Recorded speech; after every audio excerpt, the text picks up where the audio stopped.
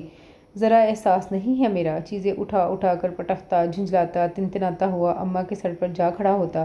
اماں میرے موزے نہیں مل رہے، کمرہ گرد سے اٹا ہوا ہے، رات کو بھی ٹھنڈا کھانا کھا کر سویا تھا اور پرسوں رات تو کھانا ہی نہیں کھایا، بھوکا رہ رہ کر کمزور ہو رہا ہوں، میرا تو کوئی پرسانے حال ہی نہیں ہے۔ صبح ایک ہی جیسا ناشتہ کر کر کے میرا دل اوب گیا ہے۔ وہ بچوں کی طرح بسور رہا تھا۔ اماں نے بڑی بے چارگی کے ساتھ اسے دیکھا۔ بچے کیا کروں؟ یہ گھٹنوں کا درد کھڑا ہی نہیں ہونے دیتا، ورنہ میں کیا کچھ نہ کرتی تیرے لیے۔ اماں کی آنکھوں میں آنسو آ گئے۔ اف، وہ شرمندہ سا ہو گیا۔ اماں آپ کی عمر ہے یہ سب کرنے کی، پھر کون کرے گا؟ زرتاج کا نام لبوں تک آتے آتے رہ گیا۔ وہ ہونٹ بھینچ کر رہ گیا۔ اماں بھی جان بوجھ کر انجان بن گئی۔ ان کی بھی ایک ہی ضد تھی کہ جب تک وہ خود اپنے منہ سے نہ کہے گا وہ کچھ بھی نہیں کریں گی۔ آخر کو وہ بھی اس کی ماں تھی۔ ویسے تو اسے فراغت کم ہی نصیب ہوتی تھی، مگر جمعے والے دن اتفاق سے اسے گھر میں رہنے کا موقع مل ہی گیا، اور یہ بھی اتفاق ہی تھا کہ زرتاج بھی گھر پر تھی۔ شام کا وقت تھا۔ اماں نیچے لاؤنج میں صوفے پر تھیں، وہیں ان کے گھٹنوں پر ہاتھ رکھے کارپٹ پر بیٹھی زرتاج دھیمی آواز میں ان سے باتیں کر رہی تھی۔ تبھی عزم کے کمرے سے دھڑام دھڑام کی آوازیں آنا شروع ہو گئیں۔ جب کافی دیر تک چیزوں کی اٹھا پٹک ختم نہ ہوئی تو اماں نے وہیں سے بیٹھے بیٹھے آواز دی، کیا بات ہے عزم، کیا ڈھونڈ رہے ہو؟ کمرے سے نکل کر وہ گرل کے پاس آ کھڑا ہوا۔ اماں، ایک فائل گم ہو گئی تھی، وہ ڈھونڈ رہا تھا، سارا کمرہ الٹا ہو گیا ہے، کسی سے کہیں سمیٹ دے، اور کسی کون تھا یہ اماں بخوبی جانتی تھی، جا جا کر دیکھ کمرے کا کیا حشر کیا ہے۔ اماں میں… وہ بڑبڑائی، بری بات ہے بیٹا، آخر کو تم… اماں پلیز۔